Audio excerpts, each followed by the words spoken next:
市区发生了多起针对妓女的奸杀案，但他们体内却没有任何体液证据。然而就在最近一起命案中，凶手竟不小心留下了一枚指纹。随后通过指纹库搜索，发现凶手名叫贝克，曾犯有伤害和强奸未遂的前科。档案显示他当初就是被金发女友举报的，所以他是在找替代品来发泄怒气。这么看来，站街小姐姐们很危险，必须尽快抓住凶手。而为了获得嫌犯的信息，警察先来街头找到了修女，因为修女经常义务帮助小姐姐们，所以对他们的情况了解的更多一点。果然在俩人说明来意后，修女透露有几个女孩在某家旅馆工作时，说有个嫖客在那附近出没，对他们很粗暴。可没想到警察刚赶到某家旅馆，老板恰巧刚报警，竟是有人听到房间里有枪声，而老板也确认房间里正是照片上的人，并且里面还有一个小姐，不用猜，一定是贝克正在行凶。随后警察就强行破门而入，不料眼前持枪的竟是一个女人，而她见到警察后也立马吓得瘫倒在地，没有丝毫抵抗。警察这才转向里屋看去，发现一个男人已被打死在了床边，正是嫌犯贝克，所以这么看来他就是被这个女人打死的。接着女人被送医后供述，我本来是在旁边酒吧工作的，贝克走进来后就勾搭我，因为缺钱所以我答应了陪他一晚，但进了房间后事情就发生了变化。Well, I told him that we needed to settle up before we got started, and then he just hit me. Like that was his plan all along. And he kept hitting me. And then he threw me on the bed, then he raped me, and then he pulled out a gun. I just kept fighting, and then he dropped the gun, and I picked it up, and I just pulled the trigger 3 times.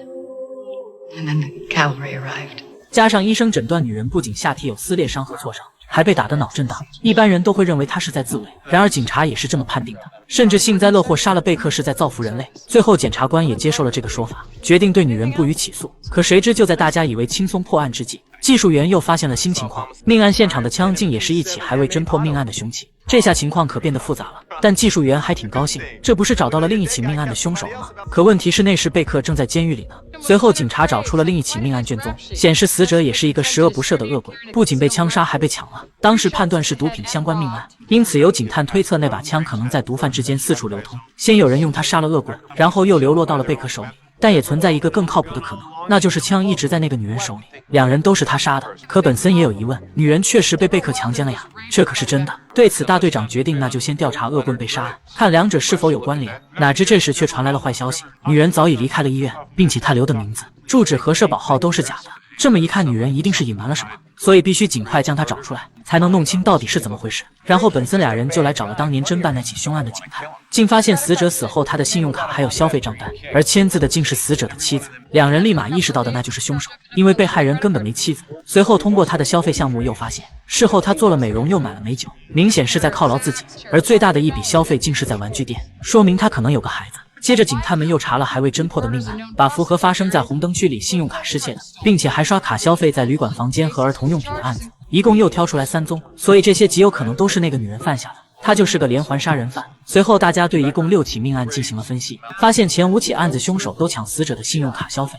明显是在庆祝杀了人。可是最后一名受害者贝克才刚出狱，根本没有信用卡，这代表迟早女人得另找收入来源，也就意味着她还要杀人夺取信用卡。果然很快又发生了一起命案，一个男人被杀死在了车里，裤裆还开着，一看就是被妓女洗劫了，并且他钱包里有现金却赌少了信用卡。看到这熟悉的作案手法，警察一下就知道谁是凶手了，然后就查了死者的信用卡消费记录，果然不久前在某家酒店消费过，说明他还在那里。紧接着警方大部队就冲了过去，正好将妓女马吉和他的儿子逮个正着，就这样他被逮捕了。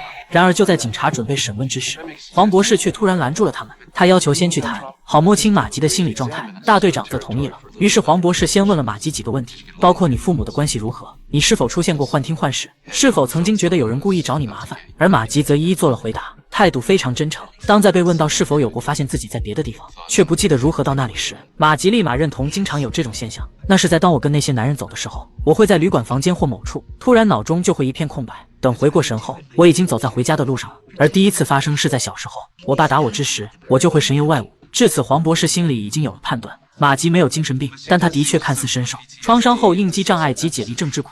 不过这些都是他在说谎，他只是说了我想听的话。随后就让泰勒进去审问，黄博士要观察马吉和不同人互动。然而当面对泰勒时，马吉立马又变成了另一种状态。当泰勒让他交代犯案过程时，马吉竟一下露出了本质，并且也变得不安分起来，居然主动上前对泰勒调情，还要为他提供免费服务。而泰勒就这么静静看着他表演。不过在当马吉越来越大胆之际，突然传来了敲门声，泰勒闻声则赶紧离开了。原来是大队长觉得应该在马吉脱光前把他叫出来，而黄博士则看出马吉是鸡尾酒人格，他感应到别人的弱点，解读他们的性格，然后依此做出反应，这是反社会人格的典型特征。而泰勒是个很阳刚的警察，所以他才试图迎合他的生理本能。至于黄博士是个慈祥的医生，所以马吉迎合他治病救人的想法。但大队长又提到他确实被强奸了，对此黄博士分析马吉专挑这些有暴力倾向的男人，好让他自己成为令人同情的受害者。可他从不觉得自己是受害者，因为他总觉得自己能控制所有男人，而摧毁他自信的最佳做法就是揭穿他的谎言。于是接下来轮到本森出马了。本森进来后立马严厉了起来，先毫不客气命令马吉坐回去，接着就揭穿他一切都是装的。结果马吉坚称自己被强奸了都不知多少次，可本森懒得听他一派胡言，直接拿出证据挑明你妈还活着，你生父根本是不想，你都不认识他。对此女人无法回答，只能坚称被强奸了。可本森又拆穿你是伪装的受害者，最终等待你的只有死刑。至此马吉的心里终于崩溃了，竟然想对本森动手，但他怎么可能打得过警察？很快就被制服了。接下来就是对马吉的审判了。然而想判他死刑可不是那么容易的。律师首先请急诊医生出庭作证，当时诊断马吉确实被殴打强奸了，先给他立了一个受害者人设。接着最后一名死者的妻子又表明，当听说丈夫被妓女杀了时一点都不意外，因为这不仅是她的嗜好，而且她还经常家暴我。虽然检察官反对这里不是审判死者的，但律师辩解，因为马吉坚称之所以杀那些人，是为了阻止他们强奸或杀害他，所以若他们过去曾有暴力行为，应该要让陪审团知道。结果法官赞同了律师，检察官反对无效。于是接下来妻子详细叙述了丈夫是如何家暴自己的。显然陪审团听后都对他产生了同情，也意识到马吉杀的是坏人。最后律师又故意提问马吉做妓女的感觉，而马吉则表示干这行是为了养活自己和儿子。 About killing those men, I am sorry they died. But if I hadn't protected myself, they would have killed me, and my son would be alone. I thought about him, and it was the only thing that I could do. 显然他又变成了一个慈母，但检察官反问，既然你和这些男人在一起有危险，你还有心思窃取他们的信用卡？而马吉的解释则是为了养活儿子。 Everything you do is for your son. He's the most important thing in my life. He's the only good thing that I've ever done. He's my little prince. So every day you wake up, you drop your son off at babysitter's, and you go to work. You knowingly put yourself in danger. You knowingly place yourself in situations you cannot control where you admit you could be killed. Is that how you love your son? Is that how you take care of the most important thing in your life? I accept the risk. I accept it on behalf of that boy. I would die for him. You can question my past. You can question my life and my profession. But do not ever question how much I love my son. 对此检察官竟无言反驳，而马吉的鸡尾酒人格也成功拿捏了陪审团。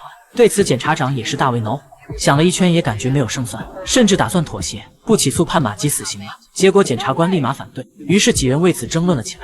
可就在这时，本森突然有了发现，他再次翻看了马吉2年前挨打的病历，当时检查他从未生产也从未怀孕，可现在儿子都已经2岁半了，说明孩子根本就不是他的，而恰好医院有马吉的 DNA， 正好可以比对。 Where the hell did she get this kid? She kills to get what she wants, right? She wanted to be a mother. 也就是说，孩子也是他杀人抢来的。随后，警方将一切调查清楚，后来见了马吉。可律师得知孩子不是马吉的后，还不以为意。见状，检察官就让马吉主动交代。结果马吉当然装糊涂了，这样只好由检察官揭穿了。警方已查明18个月前有个女人去买菜，不料却被人勒死在停车场。她6个月大的儿子也不见了。不用说，这就是马吉干的了。所以只要陪审团得知这事，马吉的那套他们打我，我才杀人的说辞自会不攻自破，到时肯定会判他死刑的。事到如今，律师赶紧要求认罪协商，检察官也同意，只要认罪就起诉15至20年。哪知马吉却坚决不认罪，不但否认杀了孩子母亲，还称孩子是他扔掉的。见状，检察官则给了最后一击，挑明你营造这母性的假象，全都要被揭穿了。至此，马吉才意识到大势已去，但提出需要考虑一下，检察官也同意了，期限就截止到明天9点。可谁知其实马吉另有打算，直到第2天开庭时间都过了，但马吉还未到场。法官赶紧让联系监狱，不料那边却是出了问题。警察一听，急忙赶了过去，竟是马吉趁狱警撒尿的功夫，用丝袜勒死了自己，并且还留下了遗书，写着将自己所有的财物都留给心爱的儿子，还表明没有他我什么都不是。这也是他最后的表演了。至此也让人认为他是在自我牺牲，只是却是用他的生命来表演。不过他也逃脱了审判，终生不会再被定罪了。